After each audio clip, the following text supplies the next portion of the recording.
Bom, boa tarde. Meu nome é Paulo, como foi dito, eu sou professor do programa de pós-graduação em Sociologia Política. Lá nós temos uma especialização em mídia, que é o que me trouxe até aqui, além da conjuntura. Eu vi o pedacinho final da palestra que encerrou, né, além da conjuntura que tem unido campos diversos do conhecimento. Então, nós temos lá um programa de mídia e culturas políticas que fez com que as pessoas descobrissem e me convidassem para estar aqui hoje.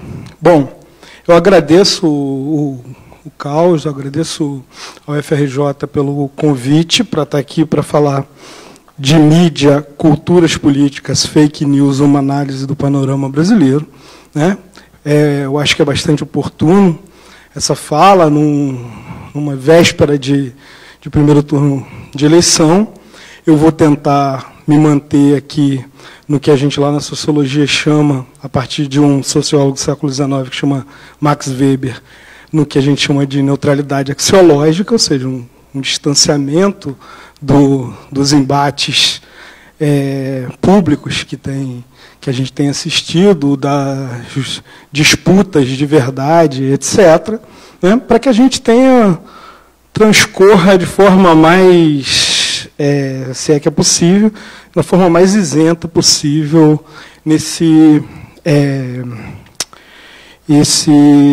essa fala aqui hoje, né. Então, como vocês podem ver, eu sou uma das últimas pessoas que poderia estar num evento de tecnologia, né? Eu nem preparei preparei no Prezi, o pendrive ficou agarrado, não salvei na nuvem, o pendrive ficou agarrado no carro, eu tentei tirar com força, assim, soltou a carcassinha e o pendrive ficou lá, e aí ficou. Mas, enfim, como eu também preparo anotado, né, embora minha letra seja bastante complicada, às vezes eu mesmo não me entendo, porque depois eu vou inserindo notas, né? Eu vou lembrando, vou repassando a fala, mesmo dirigindo, deitado, sei lá, e vou inserindo notas depois. E isso acaba, em alguns momentos, em vários, acaba me salvando, né? Eu acho que faz mais ou menos um mês, eu falei praticamente sobre isso em Juiz de Fora, e a fala durou, acho que 2 horas. Eu vou tentar me ater a 30, 40, né, até para a gente conseguir discutir depois, né. Então, tem um release pequenininho lá sobre o objetivo dessa fala no site, né. Então, a ideia é a gente conseguir entender o impacto das notícias falsas dentro do processo de escolha das pessoas no que diz respeito a candidaturas, não só de candidaturas ao majoritário, né, governador, presidente, como dos proporcionais, senador, deputado estadual, deputado federal, né. Como é que você faz isso? Né? Pode fazer um tracking, só que isso é caro, para ciências humanas é caro, tudo é caro, né? 40 mil é muita grana para a gente. Mas você pode fazer também por grupos focais, né? Ou seja, você pega, que é o que a gente está fazendo, né? Você pega grupos de pessoas que estão assistindo, por exemplo, debates, ou você pega grupo de pessoas, reúne numa sala, até 15 pessoas, né? E discute com as pessoas, né, sobre o que faz ela se aproximar ou se distanciar de um candidato X, Y, Z, e insere algumas notícias fantasiosas para ver se a pessoa teve ou não acesso àquela notícia, e se teve acesso, o que ela achou, quais foram as fontes, né, para você conseguir entender qual que é o impacto disso na escolha que os indivíduos têm ou na rejeição que os indivíduos têm em determinados candidatos, né. Enfim, essa pesquisa está em andamento, né. Enfim, mas antes de eu chegar ao que interessa, que é a cultura política atual, essa crise que muitos colegas sociólogos tentam imputar, eu não acho que temos necessariamente uma crise. A gente tem uma mudança de panorama. Não necessariamente a gente tem uma crise na cultura política que favorece as notícias falsas ou fake news. Mas vamos chegar lá. Né? Primeiro, é uma questão. Né? Notícias falsas no jogo político, elas são naturais, né? Ou seja, elas existem ao longo da história. Né? Eu vou lembrar três casos aqui que são curiosos. Um aconteceu em 1921.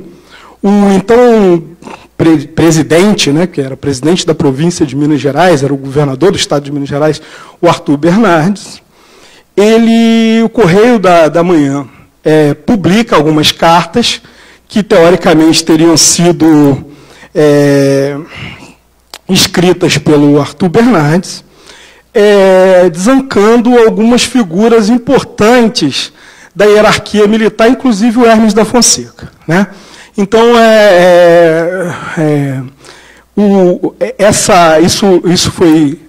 essas cartas vão ser publicadas em 1921, né? E a história, né, para quem não sabe, por causa disso e por outras coisas, o governo posterior do Arthur Bernardes, praticamente todo foi feito sob estado de sítio. Né? O Arthur Bernardes sofreu um violento massacre dos seus opositores e teve que governar sob estado de sítio. A partir dessas cartas ao Raul Soares, né, que eram fantasiosas, ele nunca escreveu essas cartas. Né? Um outro fake news, que talvez esse vocês já lembram, já é mais bem recente, foi a ficha falsa da Dilma, que a Folha de São Paulo, em 2009, publicou como sendo verdadeira. Né? Que, como sendo a Dilma terrorista, temida, e papapá. Né?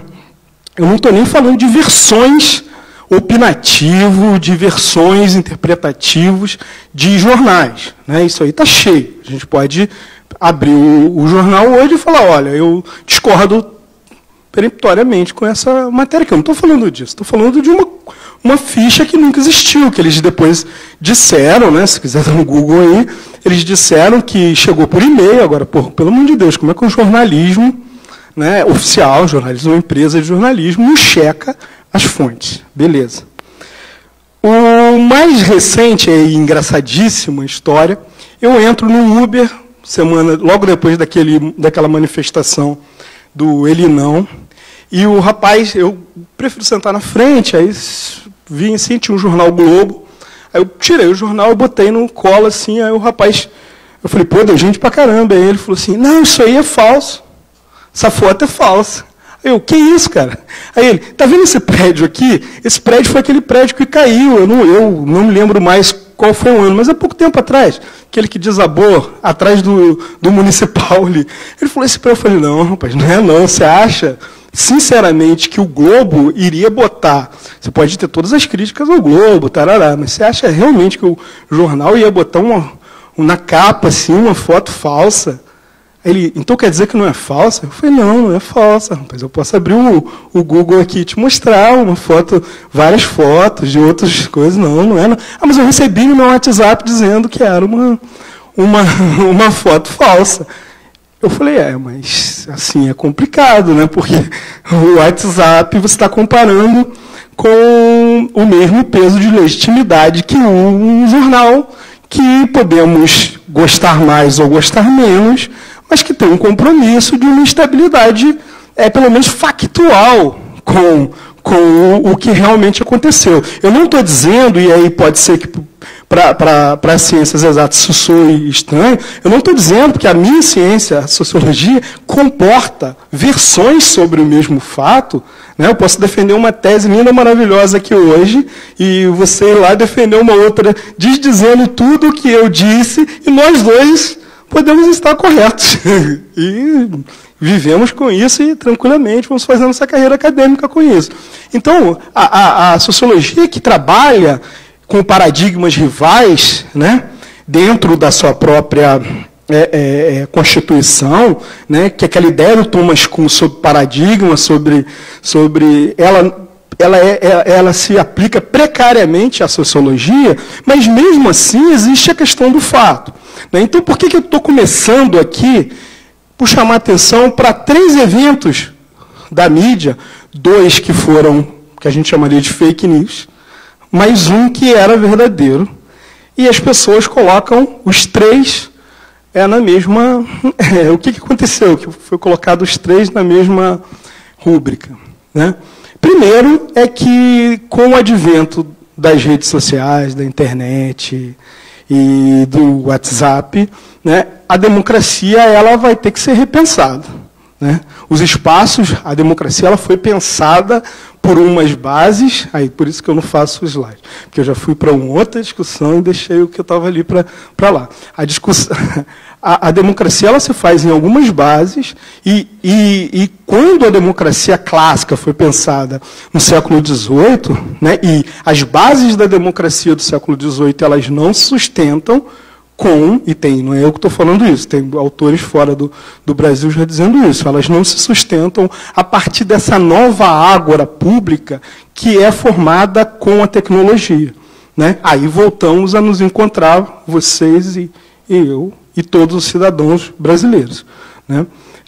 Porque a ideia, né, no século XVIII, no século XIX, até meados do século XX, até o advento da comunicação de massa, quando você tinha uma revolta, uma rebelião, uma ditadura, um golpe, de esquerda e de direita, a primeira coisa que se fazia era fechar café e barbearia.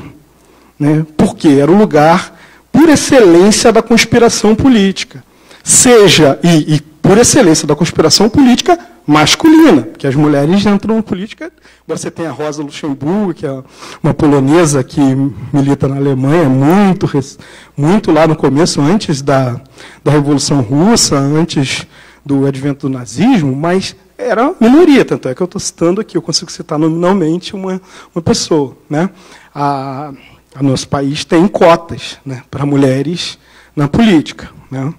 Então, a ágora pública ela é fundada numa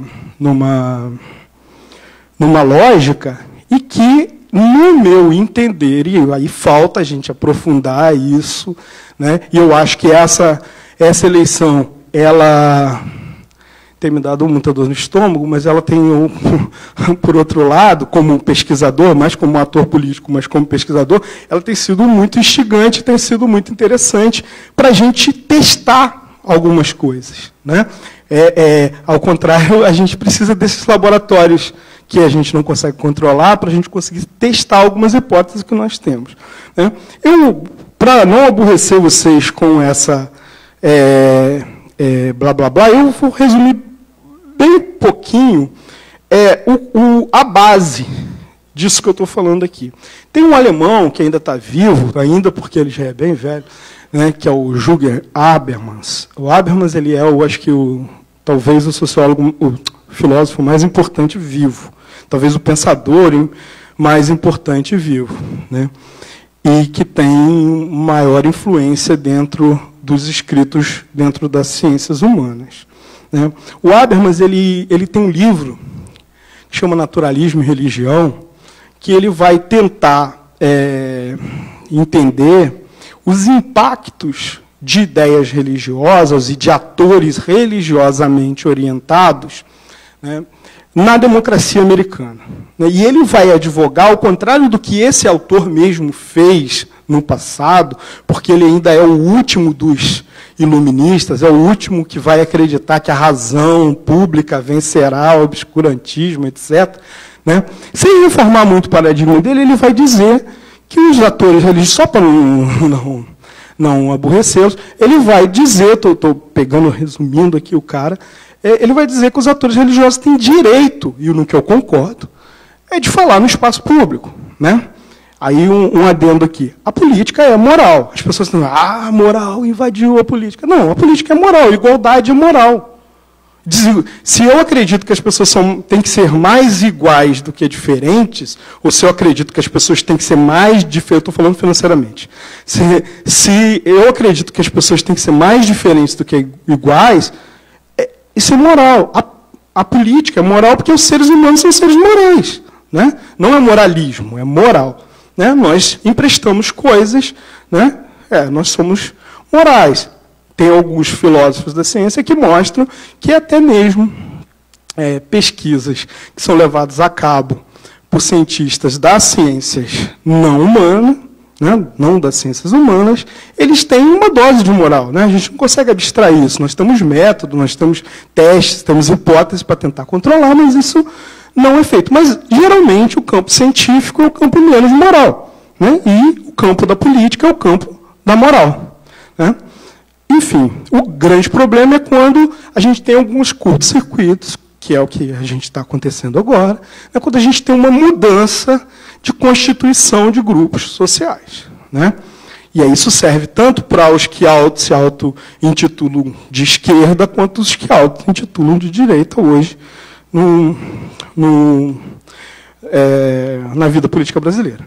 Né? O Arins ele vai dizer o seguinte, que ele vai separar, e pode ser uma pessoa só, né? Ele vai separar em cidadãos do Estado e cidadãos da sociedade. Mas eu posso ser cidadão do Estado e cidadão da sociedade ao mesmo tempo.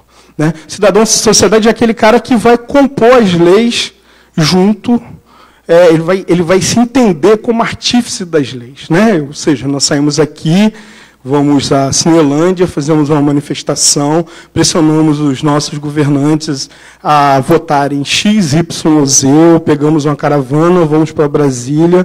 Então, aí a gente está se comportando como cidadãos do Estado. Né?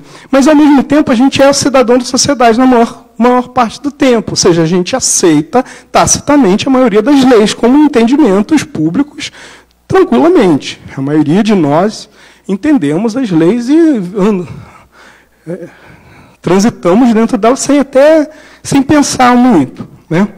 O problema é que o Habermas diz, né, que precisa de discursos que são extracampo da política para se fazer um processo de engajamento político. Né? Ou seja, para eu me interessar pelo jogo político, né, para eu não cair num individualismo atroz, né, e não achar que o meu umbigo é o centro do mundo, né, eu preciso de algumas fontes que não são dadas pela política, e são dadas por outras coisas, pelo nacionalismo, pela religião, pela coesão grupal, ou seja, são questões que são de ordem moral. Né. No entanto, o Habermas, lá pelas tantas, ele diz, olha, isso só não dá certo se uma modernização que ele chama descarrilhadora, que é o que a gente tem, ela se abater sobre aquela sociedade. Ou seja, né, o que ele está chamando de modernização descarrilhadora, embora ele fale isso, mas ele faça essa hipótese rapidamente, porque ele está preocupado com os Estados Unidos e, no limite, com a Europa. Né, ele não está preocupado com o terceiro mundo, né, com países em desenvolvimento, como o eufemismo gostam de dizer. Aí eu chamo mais dois autores, né, o Charles Taylor, eu já vou sair dos autores e vou para os fatos, né, e o Richard Sennett. Esses dois autores, né, eles vão dizer, analisando o capitalismo americano, eles vão dizer que houve uma substituição da escolha do agente, ou seja, para que nós tenhamos uma democracia com uma cultura política, que está no título dessa fala, com uma cultura política vigorosa, a gente tem que ter interesse pelas coisas públicas, ou seja, nós temos que ter interesses pelas coisas públicas. Na eleição passada, só fazendo um adendo, na eleição passada houve uma controvérsia, como a gente chama, entre o Jean Willis e o Bolsonaro. Né? Aí eu fui em Juiz de Fora fazer uma palestra, as pessoas quase me bateram, porque eu defendi que aquela controvérsia ela era positiva e não negativa. Né? Por quê? Porque assuntos controversos que nunca foram discutidos publicamente, eles passam a ser mobilizados discursivamente e a gente passa a discutir. Né? E aí a gente passa a discutir, eventualmente as discussões elas geram tiro, porrada e bomba, isso é do momento, e depois você tem uma acomodação. Né? A gente já discutiu no passado outras questões, por exemplo, como o voto feminino, como o divórcio, por exemplo, que a integração do negro na sociedade, né? A gente já discutiu no passado sobre isso, e hoje alguns desses temas já são pacificados, né? Mesmo que a pessoa tenha uma divergência com relação a esse tema, isso é colocado muito na mesa de casa, né? Ou no Facebook, onde ele se tem uma ideia de que ele está um pouco protegido, né, na sua bolha ali. Na frente, dentro de uma sala de aula, embora existem pessoas que façam, né, mas a maioria não faz. Né, não discrimina mulher, não discrimina negro, estou dizendo ativamente. Você pode acontecer não ativamente. Né. Mas, voltando aqui ao nosso camarada Habermas e os nossos camaradas Sennett e Taylor, eles vão mostrar que um tipo de capitalismo eles não são autores socialistas. Teve um amigo que falou, esses autores socialistas, você leu conservadorismo a partir dos autores socialistas. Não. Taylor, Sennett e o Habermas não são socialistas. Todos eles flertam muito mais com o liberalismo do que com qualquer coisa que se aproxime de Marx. O Sennett e o Habermas já tiveram uma fase marxista, mas ela ficou para trás há muitas décadas. Né? E eu não sei mais ou menos, o Habermas é um cara de mais de 90 anos. Né? O Sennett está beirando os 70, 80, mais de 70 tem. Então, assim, ficou lá no início da carreira desses autores. O Taylor, por exemplo, é um hegeliano. Ele se baseou num filósofo do século XVIII. Né? Então, é importante entender isso antes de prosseguir sobre a crítica dele. O que ele vai dizer? Ele vai dizer que as instâncias de escolha democráticas, elas são colonizadas por escolhas de mercado. Eu estou demonizando o mercado? Não. Estou só dizendo que o mercado ele opera com uma questão que é o lucro. Por exemplo, as OS no Rio de Janeiro. Né? Você foi lá e fez uma parceria de uma instituição de saúde como a OS. Tem dinheiro? Está indo bem? Ok. Não tem mais dinheiro? Vamos fazer algum instrumento de pressão. Como que é o instrumento de pressão que a gente consegue? Deixar as pessoas morrerem nos hospitais. A mídia todo dia falando, todo dia. Chega uma hora que o governo se sente obrigado a fazer algum tipo de coisa. Né? Por quê? Porque, nesse caso aí, né, não entra a moral. O lucro é o lucro. Ponto. Né? Só que isso, quando acontece em várias instâncias, isso faz com que as pessoas, nós, né, não tenhamos percepção de que o que a gente pensa individualmente, ou que a gente pensa enquanto coletivo, né, ele vale qualquer tipo de coisa publicamente. Né? Esses autores vão falar isso desde a década de 70 para o capitalismo americano. Eles não estão querendo que saia socialismo, não é nada disso. Eles só estão fazendo uma crítica ao capitalismo, de dentro do capitalismo, e é uma crítica reformista. Não é uma crítica, tipo assim, vamos superar isso aqui. Isso não existe mais. Eu fico ouvindo isso, porque isso, os marxistas, na ciência humana, não. As pessoas na ciência social, a gente nem lê Marx mais direito, entendeu? O negócio que ali é só para constar, você saber, porque você tem que dar aula lá, história, você bater aí no segundo grau da vida aí, tu vai ter que dar aula. As pessoas não leem, isso aí não é verdade. Isso não é um antro de pessoas de esquerda nas ciências sociais. Não. Tem pessoas de esquerda, mas tem pessoas de direita também, liberais. Não é assim como as pessoas dizem. Talvez as mais ativas acabam passando a imagem das menos ativas. Enfim, né? Então, eles vão dizer que nós temos pouca agência, né, pública. Ou seja, eu não vejo como interferir na coisa pública a meu favor. Né? Eu vou chegar lá, vou voltar nisso lá na frente. Né? Junho de 2013 foi basicamente isso. Né? Foi basicamente uma insurgência de pessoas que se viram desalentadas por não conseguirem interferir na coisa pública ou nos rumos da coisa pública a partir do seu lugar individual. Só que os coletivos, que têm, por óbvio, mais força do que os indivíduos, eles começaram a sofrer a deteriorização desde a década de 80. né? Desde a década de 80, sindicatos, por culpa da uma memória organizacional dos próprios sindicatos, né, que se baseavam numa memória, no caso nosso brasileiro, numa memória de uma época que não existia mais, de um aparelho que lutava contra a ditadura militar, mas assim, enfim.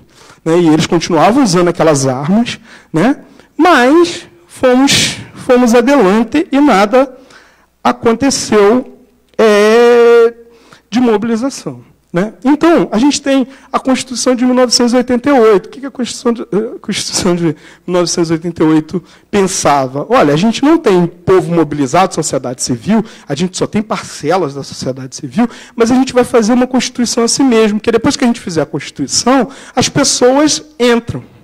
Né? Ou seja, a gente transforma os corações e mentes das pessoas a partir das leis. Né?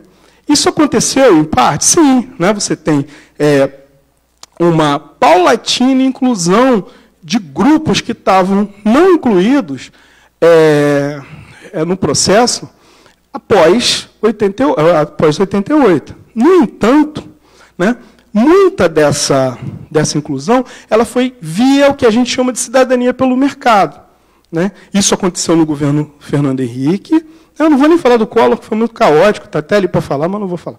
Enfim, isso aconteceu no governo Fernando Henrique, você teve a ampliação da cidadania, mas que jogou muita gente para dentro do processo político. A prova disso é que o PSDB do Fernando Henrique desalojou os coronéis do Nordeste, lugar que foi ocupado depois pelo petismo. Né? Desalojou os coronéis do Nordeste, né? Mesmo alguns sendo aliados. O Antônio Carlos Magalhães foi destruído pelo governo, pela modernização do governo do Fernando Henrique, e depois, mesmo sendo um aliado do Fernando Henrique. Né? Talvez ele estava percebendo, por óbvio, um cara inteligente, né? Raposa política antiga, e talvez ele rompesse se o filho dele não tivesse infartado e morrido.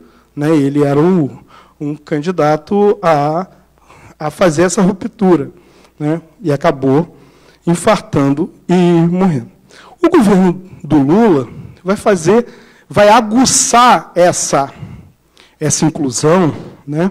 Com programas sociais e tarará, tarará, tarará, mas ele vai fazer o que o Singer, que é o André Singer, que é nada mais, nada menos, um professor da USP, mas que é nada mais, nada menos que o porta-voz do Lula, um petista, o pai dele fundou o PT, né, que acabou de falecer, e o André nasceu dentro do PT. O Paul Singer fundou e ele vai escrever um livro que chama Crise do Lulismo e o Pacto Conservador, ou seja, ele vai mostrar como que esse reformismo do governo Lula foi um pacto com uma elite que era conservadora não no sentido moral, no sentido econômico. Né? Manter essa... Isso explica um pouquinho o porquê que o PT ainda mantém vigoroso, não é por causa de Bolsa Família só, não. Como se mantém vigoroso dentro do Nordeste. Né? Porque esse pacto conservador foi justamente com lideranças locais. Né? Então, como que o governo fez? O governo incluiu, só que nós temos, no Brasil, grupos empresariais e midiáticos, principalmente, aí eu chego no segundo ponto do meu título, que são tão atrasados que qualquer nível de inclusão, ele gera o que o Jacques Rancière, que é um filósofo francês, no livro dele, chama ódio à democracia. Né? Ou seja, quando eu começo a sentar do teu lado e você começa numa reunião a falar comigo numa reunião de colegiado, isso acontece direto na universidade, e eu já passei por algumas universidades. As mulheres falam, a gente está discutindo aqui. A gente, quando eu estou falando, os homens. Até os de esquerda. Estão discutindo aqui. Aí, por exemplo, ela vai e fala, totalmente pertinente o que ela falou. A gente para de onde, a gente deixa ela falar, e continua de onde paramos antes, como se você não tivesse falado absolutamente nada. Né? Mas isso vai gerando um mal-estar. né? Isso vai gerando um mal-estar em vários setores, né? Você tem... eu não estou dizendo aqui que as pessoas são nitidamente racistas, não estou dizendo isso, que as pessoas são machistas, inveterados. É só porque tem um outro sociólogo francês, que é o Pierre Bourdieu, né? Nós, até os homens mais desconstruídos, nós fomos criados dentro de uma estrutura, né? E aí, quando a gente está, por exemplo, falando de mulheres, ou quando a gente está falando de negros, nós, no Brasil, somos uma sociedade que viveu 400 anos sob o regime escravocrata, né? A gente pode fazer uma estatística de quantos professores negros tem na UFRJ. Né? Quantos professores negros... Nós tínhamos 20 professores no nosso programa, nós não continuamos, agora nós temos 2 pessoas, mulheres negras. Né? Mas, até então, nós éramos 18 homens e 2 mulheres. Isso é nas ciências humanas, onde você vai na graduação, tem muito mais mulheres que homens. Né? Então, essa mudança, né? Porque o papel do sociólogo enquanto cientista não é avaliar positivo ou negativamente. Né? Se eu digo assim, pelo amor de Deus, as pessoas, eu não estou tentando não fazer um juízo moral aqui. Você tem uma mudança e as pessoas reagem à mudança se afastando, tentando voltar para o lugar seguro. Né? E essas mudanças e essas reações, desculpa, elas são, em algum momento, totalmente afetivas, né? Totalmente irracionais. Né? Que eu estou usando afeto como igual a não razão. Elas são completamente irracionais. Né? Muitas vezes, eu já me peguei tendo atitudes que eram totalmente machistas, mas que, se não fosse uma mulher dizendo, olha, isso aí que você está fazendo, está desautorizando o que eu falei, e você deveria repensar isso. Aí você, tá bom. Né? Porque aí você tem, o discurso tem que tocar num lugar que faça sentido para mim. Né? Isso faz sentido para mim, então recuei. Né? Então, o que a gente vai ter, né, a partir do governo petista, mas se vocês pegarem as folhas de São Paulo, o Jornal Globo, da época do Fernando Henrique, a Folha, o Globo, a Globo, fazia oposição a Bandeirantes, fazia oposição ao governo Fernando Henrique, porque o conglomerado financeiro, ele precisa manter o governante da vez, da hora, no fio da navalha, porque depois ele não vende, senão ele não vende. O Estado não compra espaço dentro dos conglomerados. Né? É uma arma política de barganha. Mas o que acontece após o primeiro governo do Lula, que começa lá no escândalo dos Correios, né, é um bombardeio, né, diário, né, de notícias, né, e de versões de notícias, né, que vão construir uma imagem da arena pública e vão começar a mobilizar esses afetos. Vão mobilizar esses afetos. Por que os evangélicos pentecostais, que é o que eu estudo, evangélicos e política, por que eles conseguem falar tão bem para o público que hoje vão ser, na minha opinião, vão ser decisivos para essa eleição?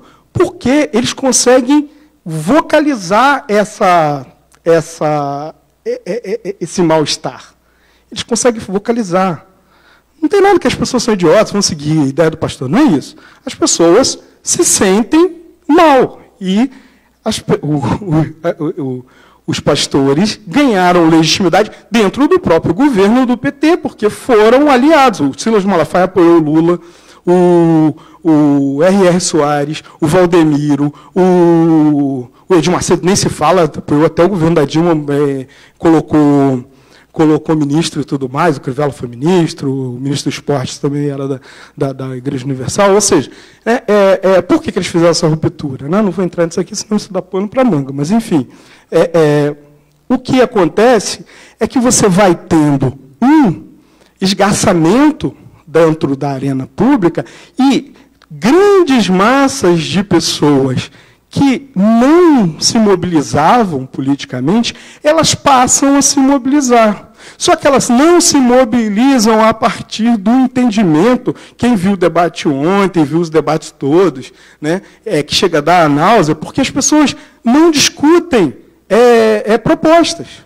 Ou seja, essa proposta é factível, as pessoas só ficam assim, ele tem um cabelo assim, é uma coisa assim tão pueril, que foge com a completa e absoluta razoabilidade do que você imagina que vai ouvir.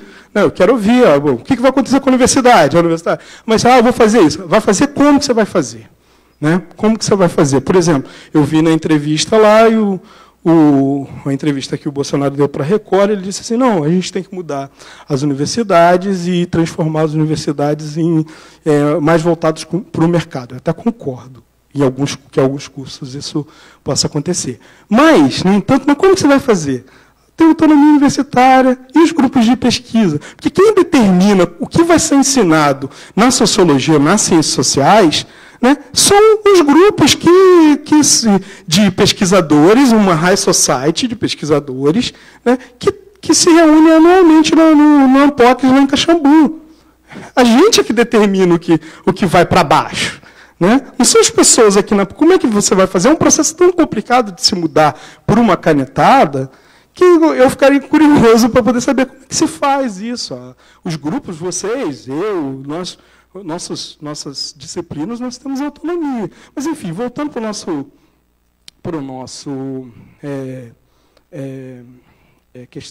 questão aqui, quando você começa a pensar a partir dos afetos, né, a gente passa a ficar parecido com um jogo de futebol.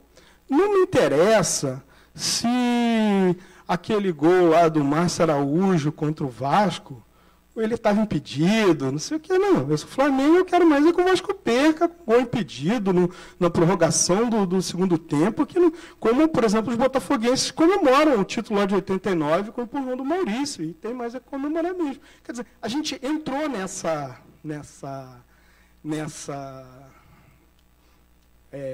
estado de coisas, né, por ausência de uma palavra melhor para falar, porque nós acabamos perdendo, e o que não tínhamos, né, perdendo esse interesse genuíno, se é que ele existe também, né,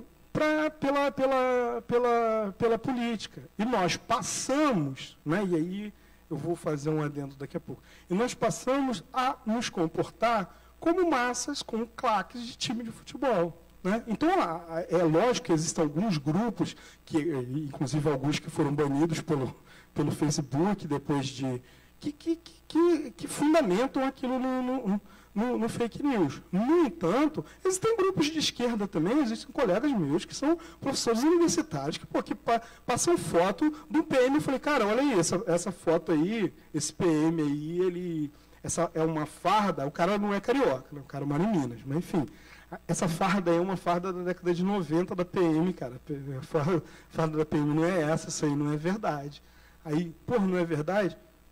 Mas é fora. Eu falei, aconteceu, cara. Mas aconteceu no da década de 90. Isso não aconteceu agora. Olha direito, amplia a foto, vê o fundo, vê a estética, entendeu?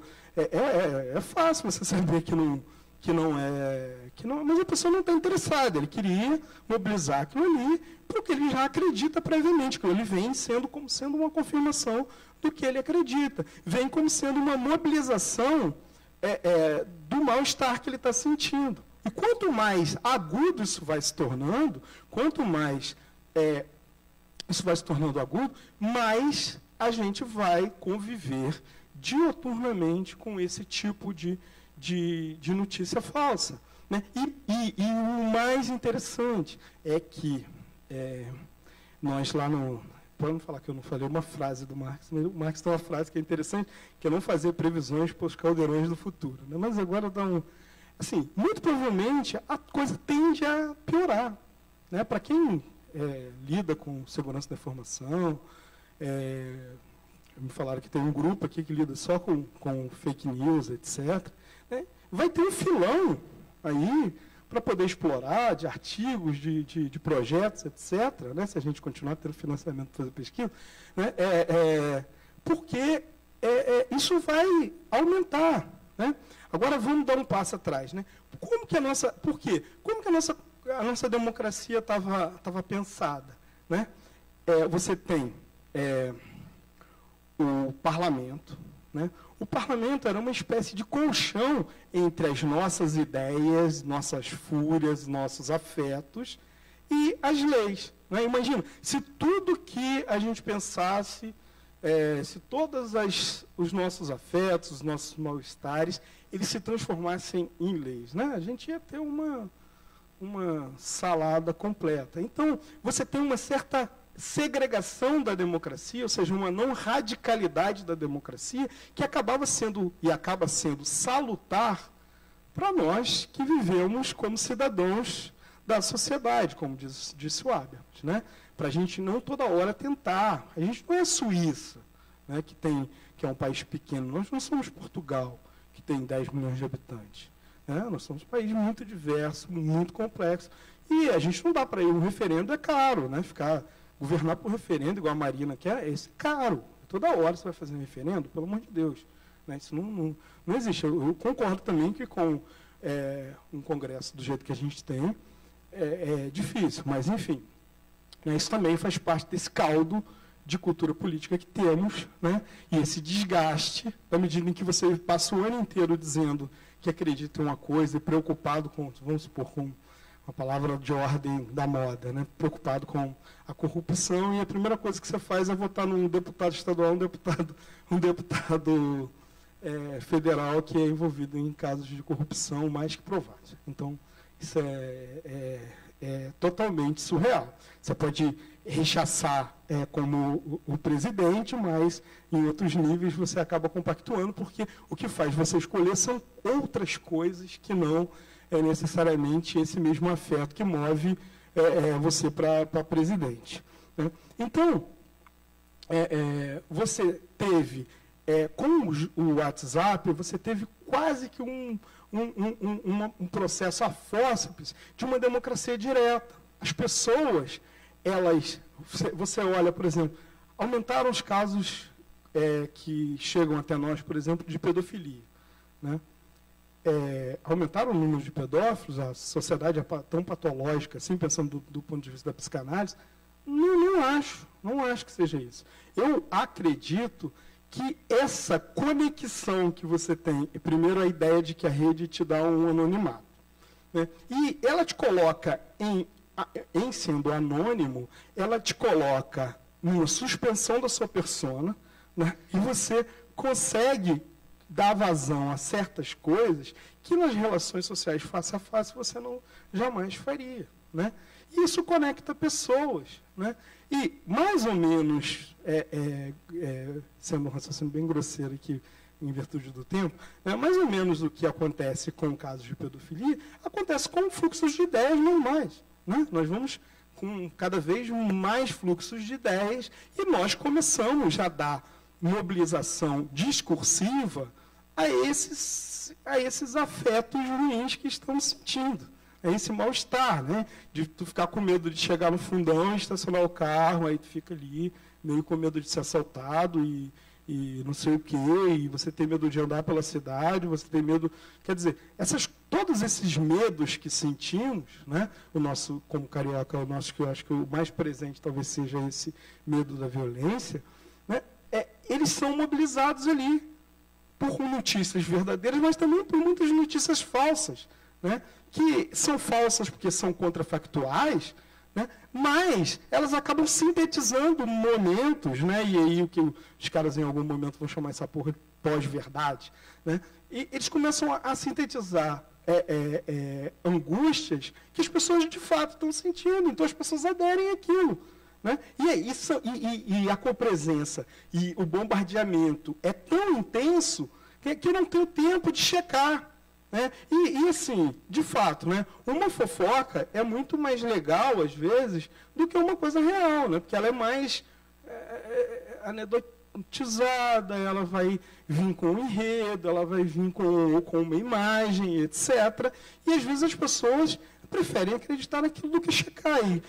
Se você parar para checar cada coisa que chega no teu WhatsApp, né, antes de passar, as pessoas deveriam fazer, mas se as pessoas comuns, as pessoas estão dentro do ônibus, as pessoas estão no metrô, no meio do trânsito, as pessoas estão trabalhando, etc. As pessoas não estão ali com... E, por exemplo, você tem dados livres, por exemplo, para o WhatsApp, mas você não tem para a internet. Aí você vai entrar na internet para checar se aquilo é verdade. Não, isso aqui é contra o meu adversário, vamos mandar para a minha lista inteira aqui. Então, esse estado de coisas que nós chegamos, né, favorece de forma muito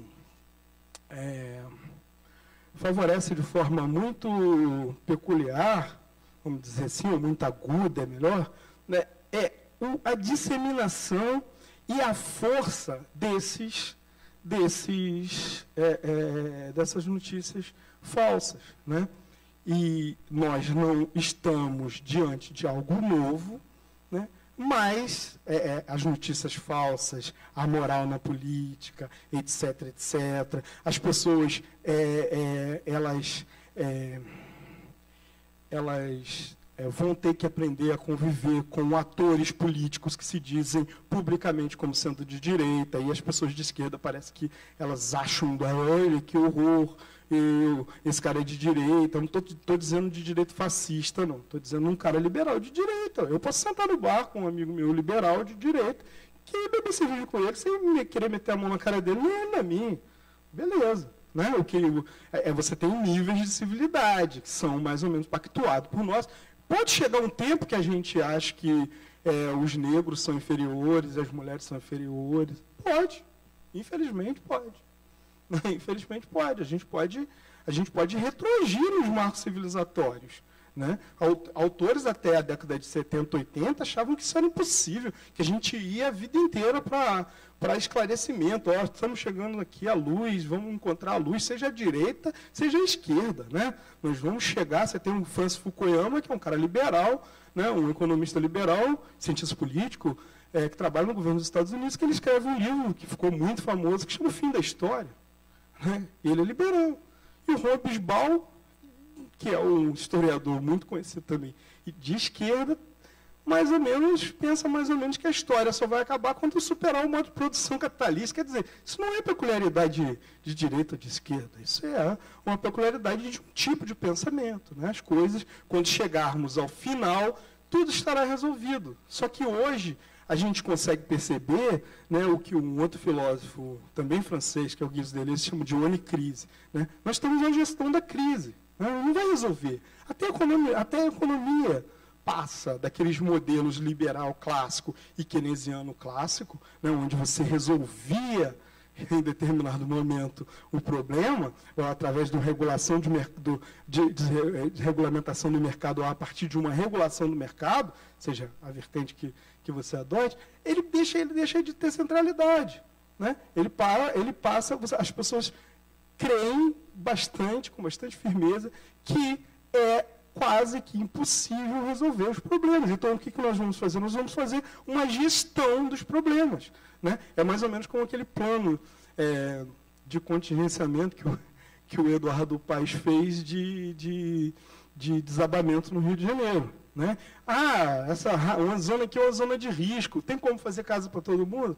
Pô, não tem grana. Então, o que faz? Vamos tirar o cara da zona de risco? Não, a gente põe uma sirene aqui, e aí tem um lugar aqui que é seguro. Aí, na hora que tocar a sirene, sai todo mundo de casa e vai para a escola, vamos supor.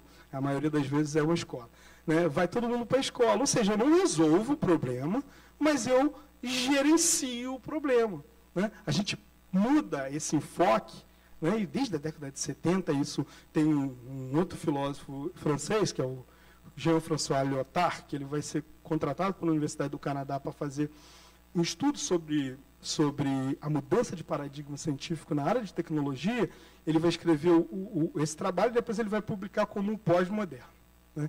Ele vai dizer que a ciência ela deslocou. Né? A gente não tem umas pretensões gigantescas de resolver o problema da humanidade. Claro que os físicos ainda, e os matemáticos, os físicos, alguns filósofos e alguns sociólogos ainda têm essa pretensão, mas a maioria das vezes a gente quer trabalhar com questões pontuais, resolver questões, entender questões pontuais. Nós, na sociologia, nem resolvemos problemas.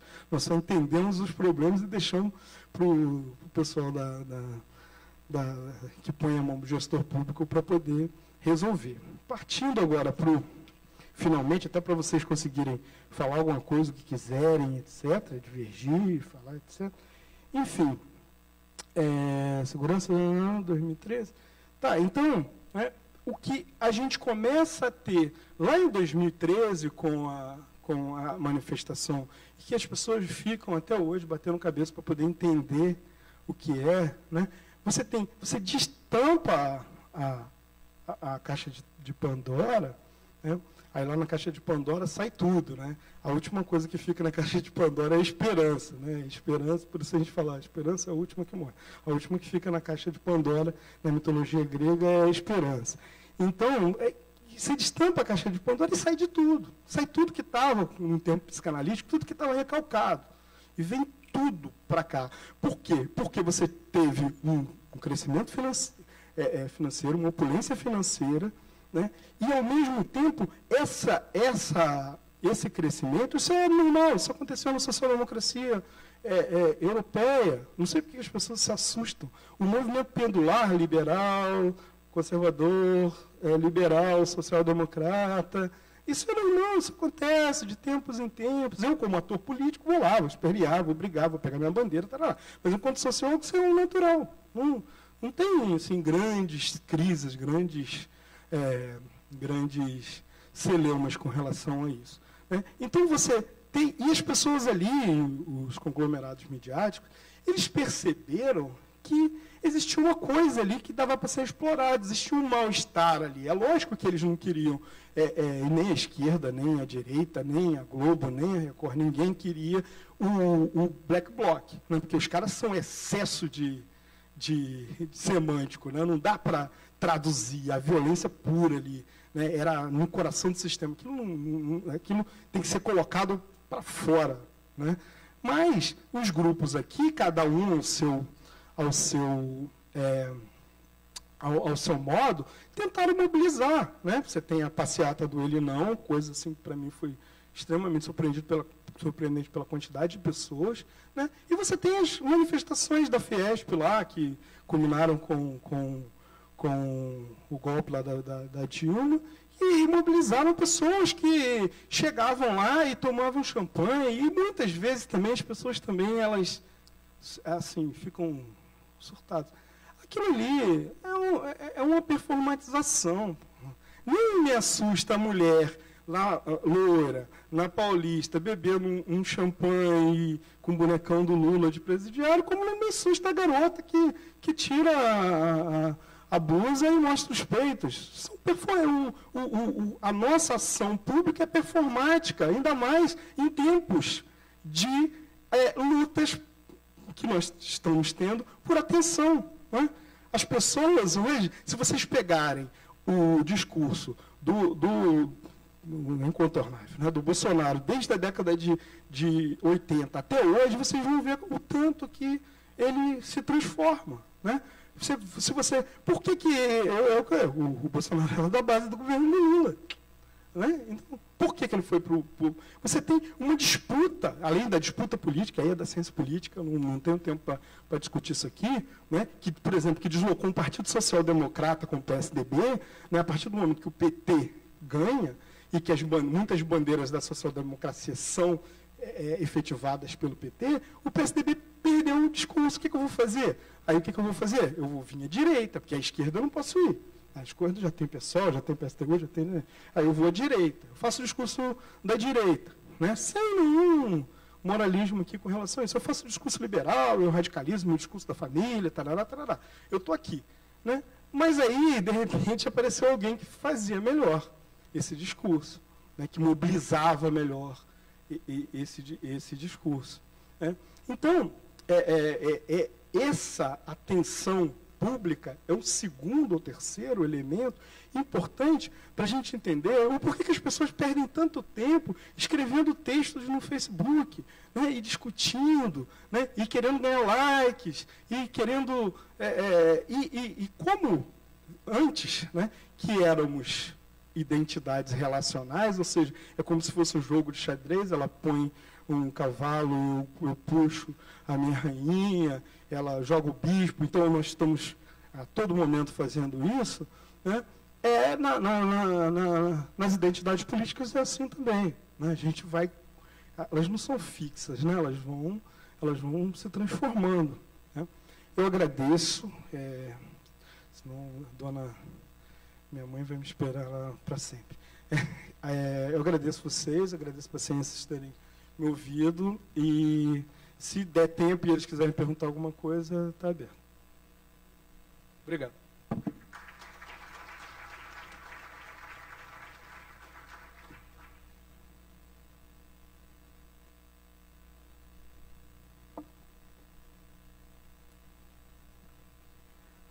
Boa tarde. Aqui. Thiago aqui, tudo bom? Então, com toda a palestra a gente ouviu bem que o cenário atual, ele influencia de uma certa maneira na maneira como as fake news são divulgadas. Tá? Eu também levanto uma bola de a tecnologia ter auxiliado muito a isso. Um outro exemplo de fake news muito recente, que eu acho que algumas pessoas devem ter visto na internet, o ovo de plástico. Tá? Donas de casa compartilhando coisas triviais, mas que, para uma grande massa, você olha aquilo dali, puxa, existe. Você procura depois na internet, o ovo de plástico, ovos vendidos da China. 30 ovos por R$10, ovos da China. Existe essa fake news também. Tá? Então, assim, não somente o cenário político ou social pode interferir nisso, como a tecnologia também mal utilizada. E aí a questão é, de que maneira isso influencia na segurança das próprias pessoas que estão fazendo essa divulgação. E aí a gente coloca hostilidades, uma opinião mal entendida. De que maneira você consegue analisar isso, do ponto de vista de segurança individual?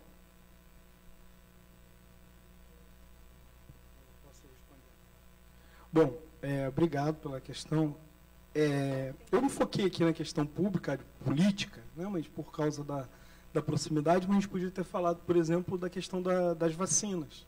Né?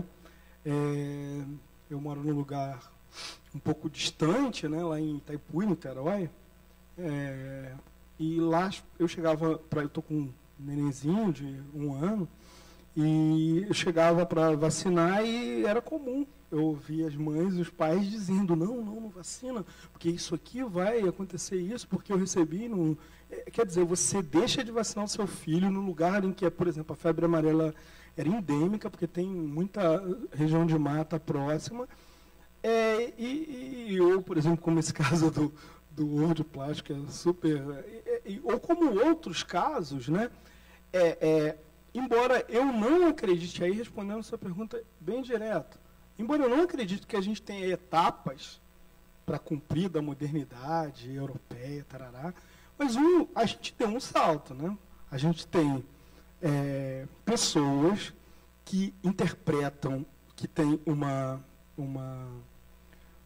um conhecimento instrumental do português, né? E um conhecimento instrumental da tecnologia, e que conhece de forma precária o funcionamento biológico e tem dificuldade, por exemplo, para poder... Por exemplo, eu não sou médico, não sou da área de saúde, mas se eu abrir um site de medicina, eu consigo mais ou menos entender, né, o que está sendo escrito no livro, se aquilo é ou não, o porquê, por exemplo, a vacina, quais são os riscos que a comunidade médica diz que são riscos, né?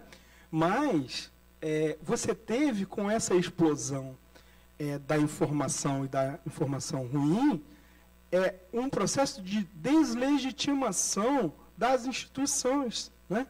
Nunca o brasileiro era muito crente no médico, etc, etc. Existem processos psicológicos, existem vários processos envolvidos lá para você não seguir, por exemplo, o que o médico manda. Né? O cara chegou lá, está com gordura no fígado, aí eu vou fingindo lá, isso é verdade. Aí eu vou fingindo que nada está acontecendo, mas eu sei que uma hora eu vou ter que fazer alguma coisa pelo bem ou pelo mal. Enfim, não estou dizendo isso. Né? Estou dizendo assim, as pessoas realmente, elas começam a pensar que, olha, eu não vou acreditar, esses médicos estão dizendo aí que é para eu tomar a vacina, para eu vacinar o meu filho, mas eu não vou tomar porque, pela via das dúvidas, eu prefiro me manter aqui arriscando ser picado por um mosquito ou meu filho contrair uma doença, do que eu me expor a esse risco que está todo mundo dizendo que essas correntes de opinião pública. Né? Você vai formando grandes correntes de opinião pública e elas são mais ou menos contagiosas. Né? É curiosíssimo como na nossa ciência, autores falaram isso lá atrás. Tem um camarada francês chamado Gabriel Tarde, né, que ele chama, o livro dele nunca tinha sido levado a sério na sociologia, desde o século XIX. A gente levou a sério o adversário dele, que era um tal de Emílio Durkheim, que é muito importante para a sociologia, né, e ignorou completamente esse cara. O livro dele começa a ser publicado aqui no Brasil agora, nos anos 2000. Tem até um cara que a tese de doutorado dele sacaneia, que é assim, antes tarde, porque o nome do cara é Gabriel Tarde, antes tarde do que nunca. Né? E ele fala justamente sobre essa contaminação da opinião pública. Ou seja, porque ele falou de coisas muito importantes lá do século XIX, começo do XX, que são atuais para nós. Né? Como que as pessoas, né, na sociedade brasileira, isso é gravíssimo, né? Como as pessoas têm um nível muito baixo educacional, como as pessoas passaram, a maioria das pessoas que têm o WhatsApp hoje, muito provavelmente, eu não tenho essa estatística, elas nunca tiveram acesso a um computador. Então elas já chegaram direto no WhatsApp. Se você... e aí, infelizmente, né, não tem como...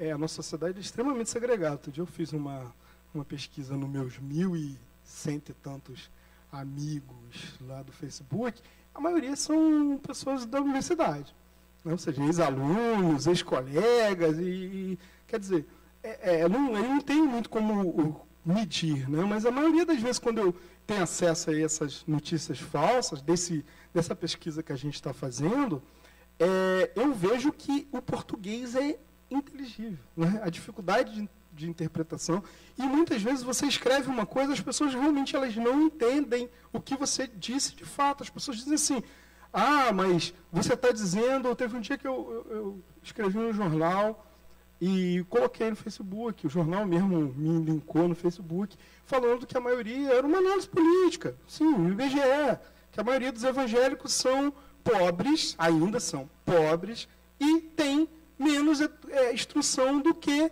os católicos, ou do que a população média brasileira. As pessoas só que assim, o cara pensou um pedaço, evangélico, existe um monte de evangélico, existe desde a Assembleia de Deus, a metodista, a presbiteriana, etc. Os caras disseram, você, eu nunca disse que era doutor, né? O cara disse, você, esse doutorzinho de merda, não sei o que, o cara veio para cima e ele não conseguia entender. E eu, tipo assim, como se eu tivesse mobilizando uma categoria acusatória, dizendo assim, vocês são burros, eu jamais falei isso. Vocês são burros e vocês, por isso vocês estão... Eu não falei nem de política, só falei da interpretação do grupo, como dados demográficos sobre o grupo, dados que nem fui eu que produzi. Então, eu acho que é extremamente preocupante na medida em que a gente perdeu a capacidade de se comunicar, mas, ao mesmo tempo, a gente está se assustando porque a gente está tendo acesso a um segmento da sociedade que a gente não conhecia. Entendeu? Mal o tio maluco do boteco. O tio maluco do boteco, tu discutia com ele aqui, né? Agora, no WhatsApp não tem jeito, no Facebook não tem jeito. Agradeço.